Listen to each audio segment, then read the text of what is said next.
You're listening to the More Than a Worship Leader podcast. Here's your host, Gary Durbin. Welcome to the More Than a Worship Leader podcast, where we talk about worship ministry and the local church. Today with me is Mac Lake, who's been in ministry for over 30 years in different pastoral and consultant roles. He's a husband, dad, grandpa, author, and passionate about leadership development. So Mac, I'm excited to have you on the podcast today. Welcome. Gary, great to be here with you today. Yeah, man. I was just talking to you before the podcast that we met way back when. I think it was in Denver at a Red Robin, and I just remember sitting across from you and your sons at the time, and one of those sons, his name is Brandon Lake. Yeah. And I'm sure everybody who's listening to this podcast knows who Brandon Lake is. Just awesome what God has done with him and continues to do with him and his ministry.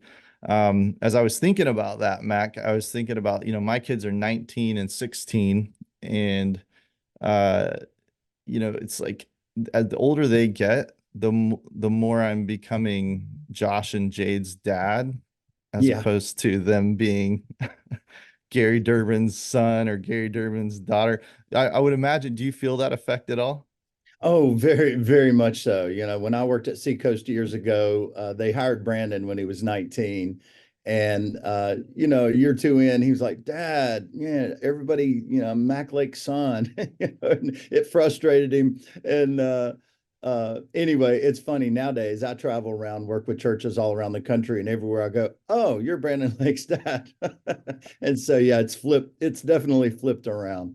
Yeah. Well, and the beauty of that is, as a dad, I would imagine, is you love it, right?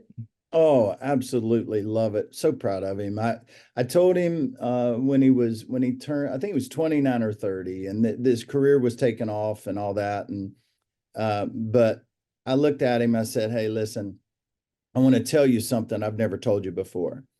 I've always told you I love you. For years, I've told you I'm proud of you. But I've been watching you, son, and I want to tell you something I never even anticipated telling one of my children. I admire who you are. I admire the man you are. I admire the faith you have. I admire the husband you are. I admire the dad you are. And it's a joy when your children grow into that stage and they're living their faith in such a way that you're not just proud of them, you admire them, and you're impacted from them. You're impacted by them. I tell him all the time, your faith challenges my faith, and your faith helps grow my faith. And man, what an incredible thing to experience as a dad, being challenged that way by your son. Oh, that's wonderful. And I'm sure you are proud, and I'm sure there's some admiration there, and it means the world to me when my dad was in full-time ministry, and he was just still is amazing dad. And so I hear that from my dad too at times, and that means the world to me, and I'm sure it means the world to Brandon too. So that's good on you, man. That's awesome. And yeah, you get a little bit of the credit too, because you raised them and or helped raise them. So but I'd like to just talk about you and what God's doing with you and your ministry. Can you just start off by telling us about your journey to and through local church ministry? Yeah, I grew up in the church, a little country church in West Virginia, never more than 70 people on a Sunday. That would have been a high attendance. And fell in love with Jesus at 9 years old, fell in love with the local church. Had a strong passion to serve Christ in my life, but big problem was I was extremely shy. I was voted the shyest kid in my ninth grade class. So, difficulty talking to people, interacting with people, looking at people, but I had a passion to impact people. And so that sort of drove me into my basement, as a kid. I played basketball, and I would read, I'd go in the basement, I'd read my dad's Barclay commentaries, his daily breads, the books he had on his bookshelf, anything I get my hands on. And so I'm thankful for that season, because God used it to help shape me, and it eventually overcame that shyness. And Went to Moody Bible Institute and then on to Dallas Theological Seminary, did a stint in youth ministry. And but early in my ministry, I was a doer. And so, like many people who end up on a church staff, big church or small church, they end up being doers of the ministry versus leaders of the ministry. And that was me. And so, as a youth pastor, I would plan a cookout for the students. I would do the devotion. I would plan and lead the music. I would plan and lead the games. I did it all. I bought the food, cooked the food, and I was a doer. I did not know how to lead, but there was a pastor who came alongside me and began to disciple me in leadership. And I knew how to live like Jesus. I didn't know how to lead like Jesus, and he taught me how to lead like Jesus. And so that's when leadership became a passion. And then at Pawleys Island, when I was at Pawleys Island Community Church as associate pastor, that's when I really began to process leadership development from Jesus' perspective and begin to ask the question, how did Jesus develop such world-changing leaders? And that took me into the journey of leadership development, which became my passion. And so really began to focus on, okay, how can I have a multiplication effect through my life? How can I leave a greater legacy, not just by what my life has done, but what the life of the leaders that I've developed, what their lives have done? And so that's when leadership development became a strong, strong focus for me. That's great. I remember when we were at Red Robin, I do have a vivid memory of you talking about the leadership pipeline. I remember I'm not sure exactly when you launched it, but I know you were in talks with the SBC at that time. I believe so. And you were describing it kind of like an OS, like an operating system for churches. I do remember that. So can you give us a quick overview of the leadership pipeline? Yeah, a leadership pipeline is a concept that a consultant with Procter and Gamble created years and years and years ago, and Walt Mailer. And so then Ram Sharon, one of his guys that Walt influenced, wrote a book called The Leadership Pipeline. And in 2004, Pastor Greg at Seacoast handed me that book and said, read this and figure it out for the church. Well, the book is a book that was written for large corporations, and so I read the book and said, oh, okay, it's what he's talking about is a pathway.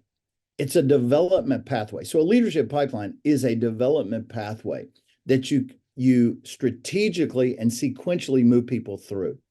And so it starts with leading yourself. That's basic discipleship in the church. Then it moves to leading others. Now, all of a sudden, in a worship area, now I can begin to lead a team of vocalists.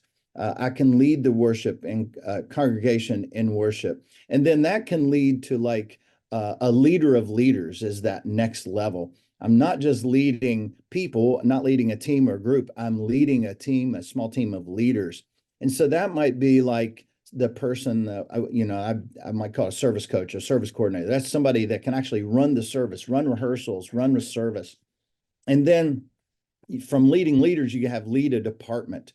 And that is somebody that can oversee an entire ministry area like a worship department. And then the last move is to lead the organization. And that's that senior leader or senior executive team, that sort of thing. So it's 5 strategic movements. You see the same 5 strategic movements Jesus did with his disciples. It's fascinating. We don't have time to go into that. But it is a discipleship pathway that you move people through. And not only are you growing at each level, you're growing their competencies, but you're growing their character as well. You're expanding their scope of spiritual influence. And so it's about moving people through a development pathway so that we can increase their spiritual influence over people. Your book is called The Multiplication Effect. I think it came out in 2020. Is that right? That's right. Yep. Yeah. So I just recently read through that and it really resonated with me. If I could, I want to read just one quote and just get your thoughts on it. But you say pastors and ministry leaders are prone to the same mistake. God raises up exceptionally gifted leaders to care for his church, and they often try to do everything alone. The motives vary for that. Some are afraid to trust their teammates, others do it all themselves to prove their value, and some are simply addicted to being the hero. As a result, everything rises and falls on a single leader, and leadership development is non-existent. Mhm. Is that one of those like sad but true things? Sad but true. See it all the time. And then here's what happens. I talk to staff members every week, as I'm coaching churches. Man, I just can't get enough volunteers. Man, I'm working so many hours. Man, I'm so stressed out. I'm carrying such a heavy load. I can't get everything done. The Sunday's coming every 7 days. The ministry machine just keeps running and running and running. And they say, I can't get more volunteers. And what they're looking for is the wrong thing. They're looking for people that they can just plug in to help the ministry machine run.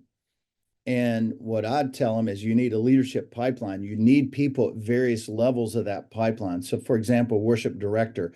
Man, as a worship director, I would want to have a couple of worship coaches that can actually run rehearsal, run services for me. I would want several worship leaders, people who can lead a devotion in the green room with the team, that can give the team feedback between services and say, hey, what went well, what didn't go well. And then I'd want several team members. So there's different responsibilities in each of those roles. Now, once you have those in place, then you begin to push decisions down. And when you push decisions down, ownership always goes up. But many people who are in that director position, like a worship pastor, worship director position, they're afraid to push decisions down. A couple of reasons. One, well, I'm paid to make the decisions. No, you're not. You're paid to make the hard decisions. And so push decisions down, empower people. Because when you do, ownership goes up. I hear it all the time. Oh, people just aren't committed. People aren't committed. They're not committed because we're not giving them ownership. We're not giving them authority. It's fascinating. Jesus, it was 21 months into his public ministry, he selected 12 men to be his apostles. So 21 months into his public ministry, he made a decision. Okay, who are the 12 men I'm going to pour myself into? If you look at the next 6 months, he did intense apprenticing with them. And then at the end of his 6 months, many people don't recognize this. In Luke 6, it says he selected 12 apostles. 6 months later, in Luke 9, it says he gave them authority and power. So he trained them before he gave them authority and power. But he gave them authority and power, and then he said, all right, you guys go do it. You guys go do it. First thing he did after he gave them authority and power is he sent them out 2 by 2. He didn't go with them. And but we don't do that. We're like, oh, but what if they mess up? What if they make a mistake? What if they make us look bad? And so we're scared of that. And Jesus wasn't afraid of that. What if they did it wrong? He didn't care. He's like, hey, I gave them the development they needed. I sent them out. Yes, they're going to make mistakes. In fact, they came back, and when he debriefed with them, he found out they made mistakes. And so we got to get comfortable with that. Failure is some of the best fertilizer for development. When somebody fails, they're emotionally ready to receive the leadership development lesson that they need to get. When they fail, we need to have a discussion. Hey, what did you learn from it? What went well? What didn't go well? What would you do different next time? Those sort of things. Yeah. Have you read the book, The 1 Minute Manager? Oh my goodness. When people ask me the question, if you had to go on an island and you're stranded on an island for a year, you can only take one book with you besides the Bible, what book would you take? And that's the one I always tell people. Really? Wow. That book changed my life. Really? Oh, wow. It just reminded me of the story in that book of the boss, or the guy who's working for the company, made like $1 million mistake, and then he boxed up his office and said, "Okay, I'll be out by the end of the day." And the boss is like, "Why would I fire you? I just invested $1 million into you." So that failure it can be a good thing. Exactly. Yeah. As you were saying that, in my book, More Than a Worship Leader, I have 3 sections: off stage, on stage, and upstaged. So the last section deals with the idea of what you're talking about, developing leaders to basically take your place, to upstage you at some point. And what I pinpointed in that section is kind of like, okay, the reasons this doesn't happen. And I kind of pinpointed two fears I think leaders have. The first fear is they're afraid that the person under them won't do it as good as them. Mhm. And then the second fear is that they will do it better than them. Yeah. Yeah. Yeah. And so there's those two fears I think that keep leaders back from doing what you're talking about. Mhm. Now, people listening to this podcast, I don't know how many lead pastors listen to it, probably a lot of like associates, worship leaders. They may be listening to what you're saying and they might be sitting there going, man, my pastor isn't saying stuff like this. I wish he was. Uh, but he's not. So when you're talking to people like that are in those positions, what advice do you have for them when they're asking questions like, what if my church or my pastor or leadership doesn't have a vision for leaning towards discipleship or leadership development? What advice do you have for them? Yeah. Yeah. Every team I work with, every church, every staff I work with, here's what I tell them. Leadership development is not a program. Don't go turn it into a program. Leadership development is discipleship. Again, when you study the life of Christ, I studied life of Christ in chronological order, in depth. First 21 months, he's building relationships. He's identifying people. Then he calls some of those guys to be disciples, which are followers. But then 21 months in, he chose some as leaders. And so he took his time. And then the 24 months after selecting the apostles, he did leadership development with them. Now, when you look at all that, you go, wow, that wasn't a program. It was a lifestyle. Jesus had a lifestyle of identifying, developing, and training leaders. That was just a lifestyle. So what I tell staff members is, hey, just make it a lifestyle. Leadership development, or I prefer discipling leaders, is just what I do. It's what I do.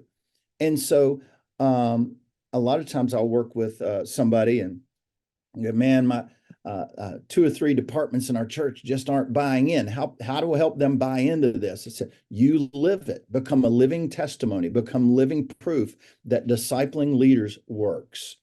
And so that's what I would tell them. Just start living it and let your life be evidence and proof that discipling leaders works. It's really sad because in my teaching process, I'll work with churches and I teach them how to use my discipling leaders book series, how to disciple leaders.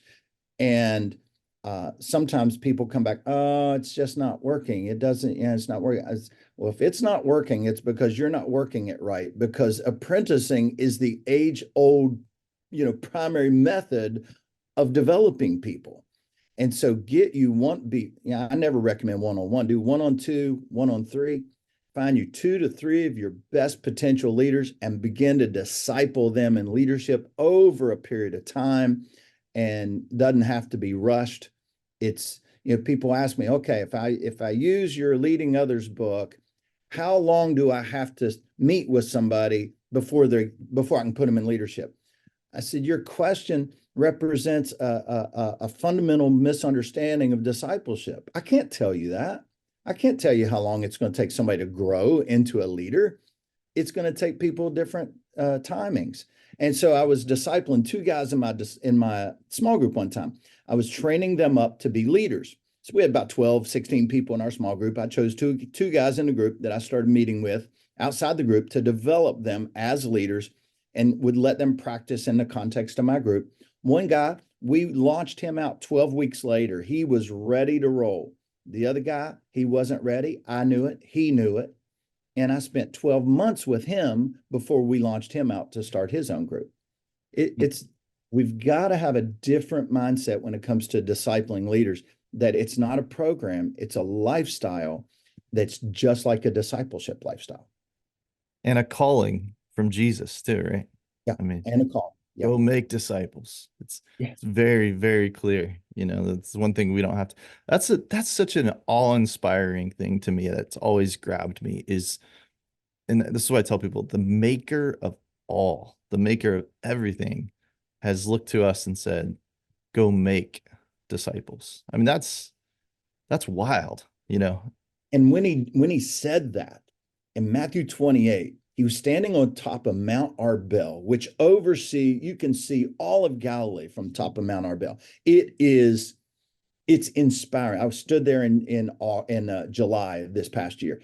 I stood on Mount Arbel and read that passage and thought about that passage, and you just look all over Galilee, and that's where he challenged these guys: go make disciples of all nations. And running through that is the international highway. They knew that, and so the international highway, which was the greatest trade route that connected the world, ran right through there. And they're looking at that, and he's going, go make disciples of all nations. I've modeled this for you. I've walked it with you. I've taught you how to do it. Now, when you look at the 12, he taught how to disciple. They were not impressive. And so if somebody ever says to me, oh, I don't know if I can do that. Discipleship, that's hard. No, it's not. No, it's not. Jesus is saying, hey, I want all y'all to go do this. And so why would he make it so hard if it's something he wants everybody to go do? Yeah. Acts chapter 4, man. These guys were not, they were not like well-esteemed theologians by any means. So it's yeah, we follow Jesus's calling and pattern. We're going to go make disciples of all nations. That's very clear. And as I've said many times to worship leaders, it's an offstage event, and making disciples is an offstage event that truly makes us more than worship leaders. And Mac, I appreciate everything that you're doing and just the time that you've given me today to share this. I will definitely put in the show notes links to Mac's resources and the Multiply group, and I encourage anyone listening to this, go check this out and get a fire and a passion for developing and discipling. So thanks for coming on the podcast, Mac. Gary, great to be with you today.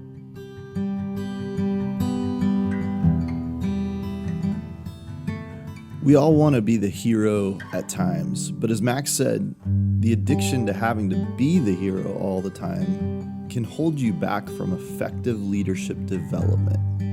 And it can hurt the people you're leading as well. Whenever you're given a position of leadership, remember to trust, empower, and develop in order to make things bigger than you. Here's what I said in my book. Your coolness factor will expire one day. One day you're going to wake up and realize there are worship leaders that are better and more talented than you. In fact, they may take your spot. Wouldn't it be cool to voluntarily give them your spot? Wouldn't it be amazing to be totally at peace with all of that? The only way that happens is if we as worship leaders grow into maturity and become more than worship leaders. Thanks for listening to this episode. Please add this to your podcast list, review it, and share it with others. And don't forget about Gary's books, More Than a Worship Leader and More Than a Band, available on Amazon today.